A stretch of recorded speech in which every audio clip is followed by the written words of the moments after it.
Hoy día vamos a comenzar el tercer tema, que es de quemadores. Como les comentaba ya en anteriores clases, este tema es súper sencillo, es bastante cortito, más que todo por la parte que vamos a llevar, que solo es quemadores atmosféricos. La parte de ventiladores, que ya es para quemadores de tiro forzado, sí es un poquito más complicada, pero como no va a entrar en este parcial, yo supongo que va a ser para laboratorio, así que igual de todas maneras vamos a tomar clases de eso. Extras quizá o en el mismo laboratorio, vamos a ver. Sí, voy a hablar con el ingeniero para que les explique un poquito mejor lo que son las leyes de ventiladores y todo eso, sí, pero eso ya luego. Nos concentraremos en este parcial. A ver, vamos a comenzar. ¿Qué son los quemadores? Bueno, los quemadores son estas cosas, ¿ya? Esto es prácticamente lo que tenemos en las hornallas, ¿no?, de nuestras cocinas. Hay de varios tipos. Por ejemplo, lo que hay en un soldador de oxiacetileno es un quemador, prácticamente. Es un quemador que tiene solo una boquilla de salida, ¿no? Más o menos como este que tenemos acá, ¿sí? Que tenemos esto es prácticamente, ¿no?, de un soldador, o puede ser también de un horno grande. En vez de que necesiten así los chiquititos, necesitan un pitón grande, ¿no? O este otro que es más tipo de cocina. Hay un montón de tipos de quemadores, ¿sí? Incluso en la industria van a ver, hay 800 tipos de quemadores para 800 utilidades o métodos para su uso, ¿sí? Incluso, como les comentaba, creo que les comentaba a ustedes, de un hornito en el que estaba ayudando alto, pues estábamos viendo qué tipo de quemadores íbamos a utilizar. Lo conveniente hubiera sido un quemador de tiro forzado, ¿no?, para que envíe todo el aire y toda la cosa, ¿no? Pero lo malo es que como se utiliza presiones de garrafas, ¿no?, GLP, pues hay cierto limitante con las presiones de GLP, que solo llegan hasta 25 milibares. Para utilizar quemadores de tiro forzado necesitamos sí o sí presiones del gas mayores a 100 milibares, por si acaso, porque si no la llama se apaga. Si tú le metes, es como que tienes a ver, intenten. En sus casas, pónganle en el soplador o de sus hermanas, róbense su secadora de pelos y pásenlo ahí. Van a ver que las llamitas de los quemadores de las hornallas se van a apagar, ¿no? Lo mismo pasa en un quemador de tiro forzado. Si la presión del gas no es muy fuerte, entonces la llama no es lo suficientemente fuerte, por eso, para que soporte ese aire que está pasando, ¿no? Así que eso ya es un pequeño dato que vamos a ver igual ahorita. Bueno, esto es un quemador a grandes rasgos. Según el tipo y su uso, se van a clasificar en quemadores de gas, quemadores de combustibles líquidos y quemadores sólidos. Eso es a grandes rasgos igual, ¿no? Hay quemadores de combustibles gaseosos, como los que usamos nosotros mayormente, de combustibles líquidos, como seguramente quizá si están viejitos como yo, habrán visto esas hornallitas a querosén o esos hornitos a alcohol, ¿no?, que te puedes llevar de viaje. Esos son de combustibles líquidos. Y los quemadores sólidos, ya son, no sé, los quemadores que hacen la combustión de los desechos sólidos en los botaderos, los quemadores, por ejemplo, de los cementerios, ¿no?, para cremar, todo ese tipo de cosas, ¿ya? Ahora pasaremos a esto. Ya sé que es mucho texto, pero por esta vez, ¿ya? A ver, quemadores de combustibles gaseosos, que es lo que nos interesa. La cantidad de combustible gaseoso suministrado ha de ser adecuado para alcanzar la potencia térmica especificada. Como les decía, va a depender de la presión, ¿no?, cuánto gas estoy metiendo, cuál va a ser mi flujo másico de gas, cosa de que me suministre la llama adecuada, ¿no?, y la combustión adecuada. Como habíamos visto igual el tema anterior de reacciones químicas, necesitamos un equilibrio entre masa del gas y la masa de aire que estoy poniendo. Luego hay que permitir la regulación de los caudales de aire y gas, justamente, ¿no? Porque si es que, por ejemplo, he diseñado mi quemador con mucho flujo de gas, ¿no?, y no hay suficiente aire alrededor para que se pueda combustionar bien, entonces mi llama prácticamente va a estar ahí apagada, súper contaminada, ¿no? Y si no puedo regular ese flujo de aire o del gas, entonces ese quemador ya no sirve, ¿no? He gastado dinero, he tirado al agua y pues ya... Por eso hay mecanismos para poder regular el caudal de aire y de gas, ¿ya? Ya vamos a ver igual ahorita en el diseño de quemadores. Luego mezclar homogéneamente el gas y el aire. Al mezclarse homogéneamente, entonces va a haber una mejor combustión también. Garantizar una combustión higiénica. ¿Eso a qué se refiere? Que sea una combustión limpia, o sea, con el mínimo de emisiones de monóxido de carbono, ¿no? Que sea una combustión al 100%, si se puede decir, ¿no? Que solo tenga dióxido de carbono en en lo posible. Y justamente para que no tampoco haya hollín, ¿no? Que es el carbono que no se combustione, que queda así como carbono nomás en los productos. Luego, garantizar la estabilidad de la llama, es decir, que la llama, por ejemplo, sea una llama limpia, ¿no? Como han visto en las cocinitas, es una llama limpia. No hay, digamos, un reflujo de la llama hacia adentro, o por ejemplo, que la llama se vaya entrando y que esté quemando partes que no debe quemar, ¿no? Ese tipo de cosas puede ocurrir. Ya vamos a ver esos casos igual. Encauzar el calor generado durante la combustión de tal forma que pueda ser transferido en la mayor cantidad posible a la carga. ¿A qué se refiere esto? Estamos haciendo esa llama ¿para qué? Para calentar algo en específico, ¿no? En nuestro caso, de nuestras casas, lo hacemos para calentar la caldera o la comida o el maruchan o lo que sea, ¿no? O sea, es para calentar. Por ende, todo el calor posible de esa llama tiene que pasarse de la mejor manera o la manera más eficiente a nuestro objeto que está siendo calentado, ¿no? Entonces hace igual todas estas otras características anteriores que ya hemos mencionado. Dar a la llama un poder de radiación adecuado, esto es otra cosa. Dar a la llama dimensiones apropiadas a las del recinto donde se efectúa la combustión, ¿no? Por ejemplo, ustedes no le meterían un turboquemador a su cocina, ¿no? Porque esos turboquemadores deben ser así y esas cosas se usan para, no sé, recalentar acero, fundir acero, o para cosas así grandotas. Si ustedes ponen eso en su cocina, pues van a fundir su cocina directamente, ¿no? Tampoco van a poner igual una hornillita de gas a un horno de metales, ¿no? Porque no va a funcionar, no va a servir. Por eso tiene que estar en un recinto adecuado para cada uno, ¿sí? Y luego operar de manera silenciosa. No queremos que la llama esté ahí funcionando como si estuvieran los gatos peleándose en el techo, ¿no? Tiene que ser de manera silenciosa, lo más silenciosa posible, ¿no? Obviamente si es un turboquemador, como que no hay muchas opciones porque el turboquemador la verdad es que es un ventilador, así que va a sonar fuerte nomás. Aunque igual se puede hacer cositas ahí, ¿ya? A ver, ahora, quemadores atmosféricos y quemadores de aire forzado, lo que les decía. Los atmosféricos, la única diferencia es que no requieren de un aire extra, como una ayudita, ¿no? Por ejemplo, el aire, o cuando hacen una parrillada, ¿no? Están queriendo quemar el carbón. Pero si dejamos al carbón ahí nomás, a menos que sean bien capos y no necesiten darle aire al carbón, entonces no se va a encender, ¿no? Hay que darle un poquito de ayuda, dándole oxígeno al aire, hay que estar ahí soplando o batiendo con algo para que le llegue oxígeno y que se queme de mejor manera, ¿no? Que llegue a temperaturas más altas. En el caso de los quemadores atmosféricos, no tenemos que estar haciendo así todo el rato o poner una bombita para que nos envíe el aire necesario, porque ocurre este efecto del tubo Venturi, ¿no? Como saben, aquí se hace como una pequeña diferencial de presión que va a forzar al aire que está alrededor a entrar, recombinarse con el gas para hacer la combustión, ¿sí? Para eso es el tubo Venturi.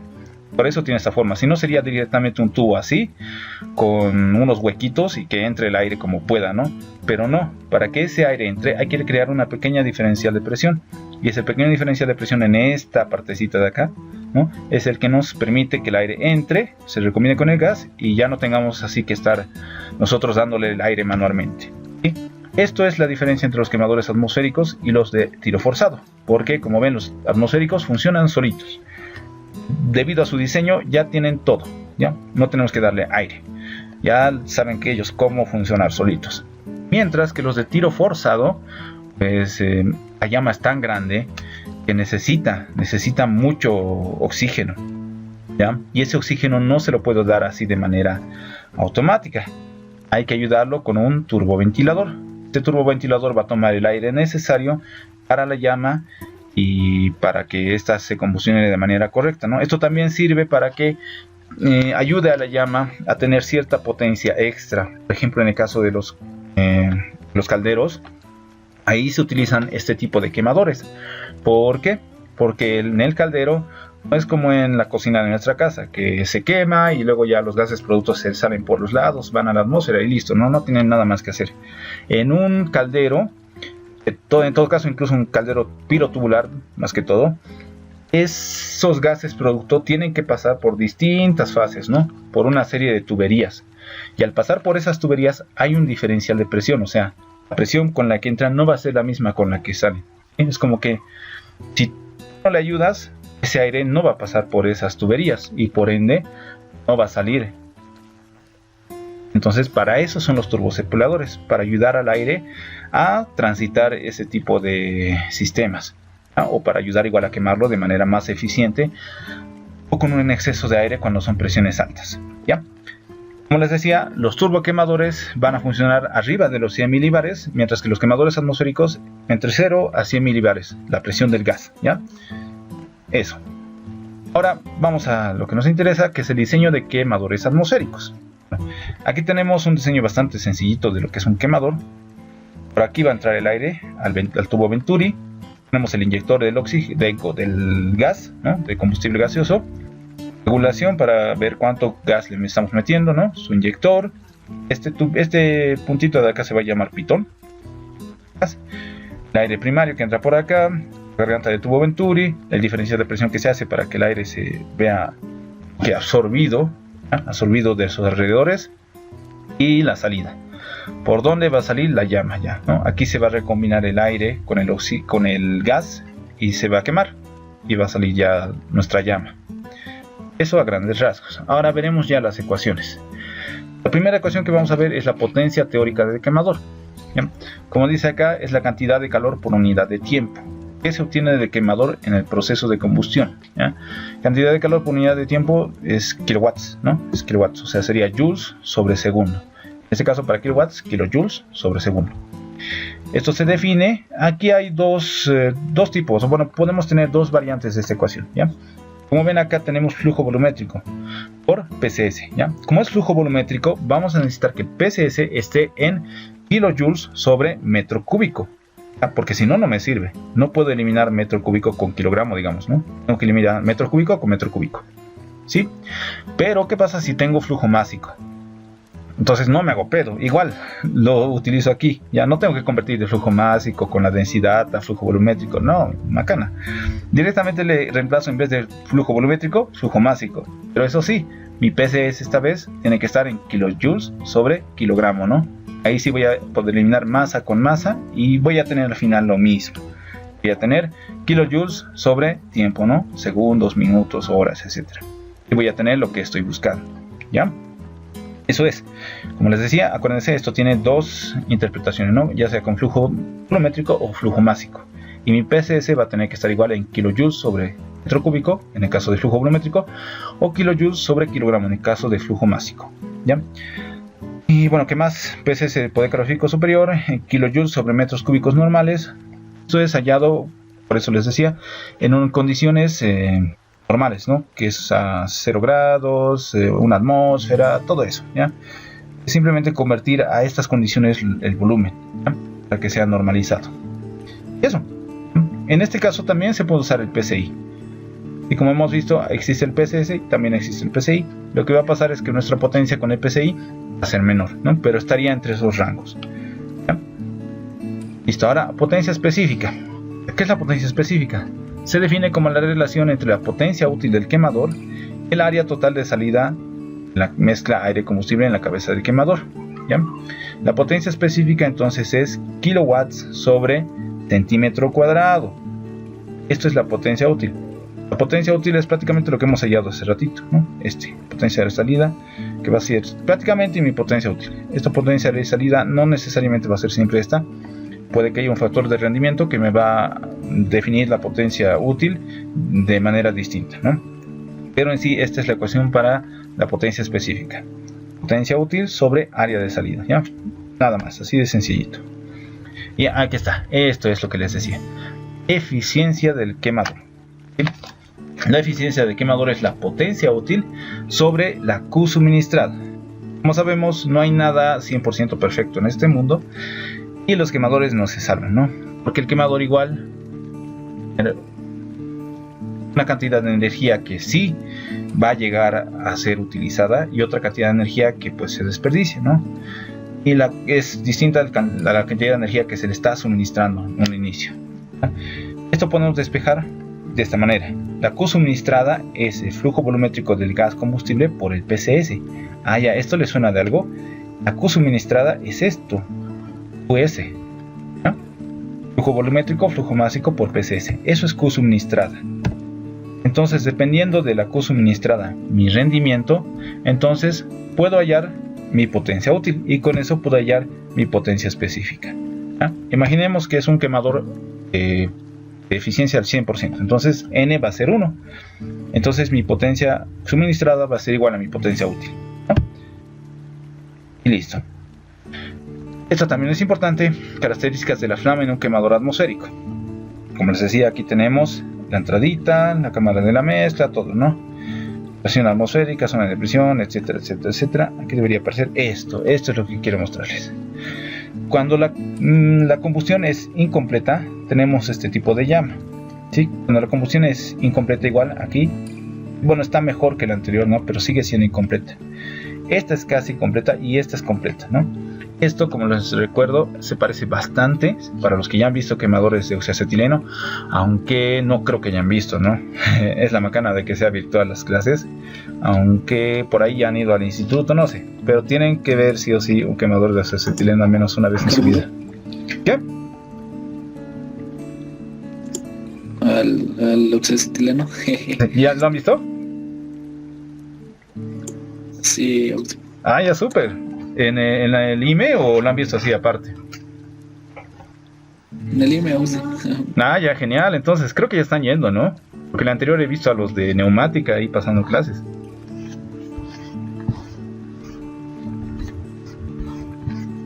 El ingeniero igual me estaba diciendo quizá para Labo, para los últimos, podamos ir aunque sea una clase al IME, que sea presencial. Vamos a ver eso, vamos a ver. Háganse vacunar, chicos, todos los que puedan.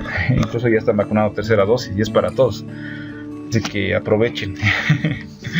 ¿Sí? Y por ahí nos podemos jugar un rato en el laboratorio de térmica, que es bien bonito, en serio. Les va a gustar. Y bueno, como les decía, los que ya han visto el soldador de oxiacetileno, súper, ya, porque es genial. Te sientes como con un lanzallamas en la mano. Y para los que no, es prácticamente esto. Tienes una valvulita de regulación con el que puedes llegar a este tipo de llama, ¿no? Que es de combustión completa. Obviamente si le das más oxígeno, la llama se va a ahogar, ¿no? Va a hacerse más chiquitita y ya no va a tener la misma temperatura. Esta es la forma de una llama completa, o sea, el 100% casi combustión. Esta sigue siendo casi completa, esta incompleta y esta pues es una llama bien sucia, ¿no? Que es combustión incompleta, ¿ya? Ahí están las características y esto es así como se puede observar si una llama es completa o incompleta. Y esto ya es lo que nos interesa, el cálculo de inyector. El cálculo de inyector del pitón es esta cosita que viene acá. Esto es la salidita del combustible, ¿no? El gas. Internamente puede tener estas formas, ¿no? Ya sea así inclinado. Vamos a ver ahorita, esto es un factor K. La forma de inclinación de esta salidita me va a dar el factor K de la ecuación que ahorita vamos a ver, ¿ya? Aquí está, esta es la ecuación. Ecuación para presiones bajas. Acuérdense, esto es para quemadores atmosféricos. Hay otra ecuación para pitones de quemadores de tiro forzado, ¿ya? Esta es para quemadores atmosféricos, ¿sí? Solo quemadores atmosféricos. Y es, ya despejando, 4 por el flujo volumétrico del gas sobre K, que es el factor que les decía, y raíz de la densidad del gas sobre 2 veces el delta de presión, ¿ya? Aquí está. Este es el delta de presión manométrica que alimenta el inyector, es decir, la presión a la que está el gas, ¿ya? La densidad del gas en condiciones ambientales, todo esto, ¿no? Ya sabemos. Es facilito de calcular, solo hay que reemplazar los datos y ya tenemos el diámetro del inyector. Mucha ciencia no es, pero por esto nos pagan, así que está súper, ¿no? Y esto, el cálculo del inyector, ¿no? Como les decía, ese acá es un factor de diseño. Y ese factor de diseño va a verse definido por el tipo de geometría que tiene internamente, ¿no? Como el que habíamos visto era similar a este de acá, ¿no? Como un conito más o menos de salida. Mientras que aquí, miren, hay uno como que es como una L, ¿no? 90 grados su grado y su K es de 0,65, ¿no? Mientras distintos sean este tipo de saliditas, va a tener otra K. Este es de 0,6, 0,97, 0,82, 0,72, 0,83, 0,94, etcétera, ¿no? Lo común es que el K, si es que no les dan, sea de 0,7, ¿sí? Si es que no nos da el dato de K, ustedes asuman como 0,7, 0,7, 0,6, está bien, ¿ya?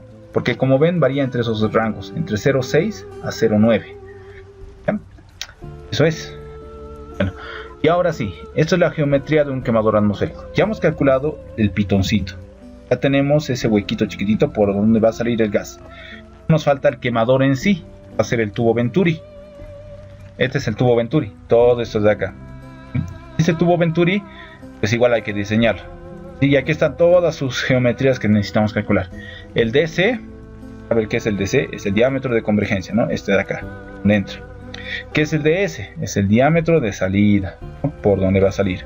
Dmax es el diámetro máximo, ¿no? DI es el diámetro del inyector que ahorita hemos calculado, ¿no? El Dmax es el, ¿dónde estaba? Este DG es el diámetro de la gargantita, esa partecita interna de acá. Luego LIG es la distancia del inyector a la garganta, es decir, el inyector, o sea, el pitón, hasta la garganta, ¿sí? Esto es importante igual calcularlo, porque ¿qué pasa si el inyector está muy cerca, digamos aquí metido, ¿no? Entonces la llama, bueno, cuando salga el gas no va a tener tiempo suficiente para combinarse y al final la llama igual va a salir de forma rara.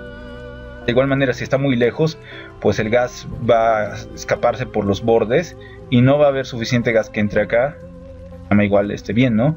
Esta distancia entre el inyector y la garganta, por eso es importante calcularla. Luego la longitud del difusor, LD es desde la garganta hasta el diámetro máximo, ¿no? L1, longitud del cono convergente, este es el L1, es desde donde empieza el Venturi hasta su gargantita, ¿no? Y L2, que es la longitud del pitón al cono convergente, es decir, desde la entradita del Venturi hasta el pitón, ¿no? Si sumamos L1 y L2, vamos a tener el LIG, la distancia desde el inyector hasta la gargantita. Y finalmente el alfa, que sería el ángulo de divergencia. Este sería el ángulo de inclinación que tiene desde la garganta hasta el diámetro máximo. Prácticamente hasta aquí podría ser el pitón. Ay, cocho, se me ha pasado. Aquí. Vamos a pintarlo un ratito. Hasta aquí prácticamente ya es mi tubo Venturi, ¿no? Hasta ahí nomás. Este otro diámetro S es como un agregadito. Sí, esto ya le pueden poner como un extra, ¿ya? Pero hasta aquí, hasta el diámetro máximo, ya prácticamente estaría diseñado mi quemador, ¿sí? Entonces, chicos, ahora a ver, tenemos el diseño de todas estas geometrías que acabamos de ver, ¿sí? Diseño de quemador atmosférico. Esto lo vamos a ver por pasitos, ¿sí? El primer paso dice: el diseño del quemador se inicia a partir de la potencia del mismo. Los autores representan o presentan la siguiente relación denominada potencia unitaria liga el flujo térmico con el área de salida del quemador en kilowatts por centímetro cuadrado, ¿no? Esto me suena a la potencia, ¿cómo se llamaba esa potencia? La potencia equivalente, creo, ¿no? Que era la potencia útil sobre el área de salida, ¿no? Aquí lo que necesitamos es esto para cada distinto gas. Miren, ya es un factor predeterminado, si se puede decir. Dice que va de 0,4 a 0,45 kilowatts sobre centímetro cuadrado para el gas natural, 0,5 a 0,55 para el propano, butano y GLP. El área entonces va a ser QS, como les decía, ¿no? Sobre Q útil. O sea, este Q que estamos hallando ahorita, lo estamos tomando como si fuera mi Q útil, ¿no? Vamos a ir un poquito atrás para recordar esa ecuación de la que les estoy hablando para que no se me confundan. Esta de acá, aquí estamos, ¿no? Potencia específica, esta la potencia específica, la Q útil sobre el área de salida. Ya está, ahí está, potencia específica es eso. Aquí estamos. Entonces, como esa potencia específica, a ver, aquí vamos a poner útil, entonces es igual a potencia de salida sobre el área, ¿no? Aquí está asumiendo que el Q equivalente o la potencia específica es igual a la potencia útil, a la potencia unitaria, perdón, potencia unitaria, no es potencia equivalente, ya es lo mismo que la potencia unitaria al final, ¿no? Potencia equivalente es igual a la potencia unitaria, le ponemos un para que no se confunda con la útil. Y aquí está la potencia suministrada. En este caso, ¿por qué está poniendo potencia suministrada y no potencia útil? Bueno, pues porque está asumiendo que la potencia o la eficiencia de quemador va a ser el 100%. Como hemos dicho, si es el 100%, la potencia suministrada va a ser igual a la potencia útil, ¿no? En este caso está asumiendo eso, ya, lo está asumiendo, está bien. Con eso tenemos el área, que es la potencia suministrada o la potencia suministrada sobre la unitaria, ¿no? Listo. Esa área me va a dar el diámetro máximo, ¿no? Este diámetro máximo, que va a ser igual a raíz de 4 por QS sobre pi por Q, ¿sí? Hago eso y ya tengo el diámetro máximo, ¿sí? Diámetro máximo, ya está ya.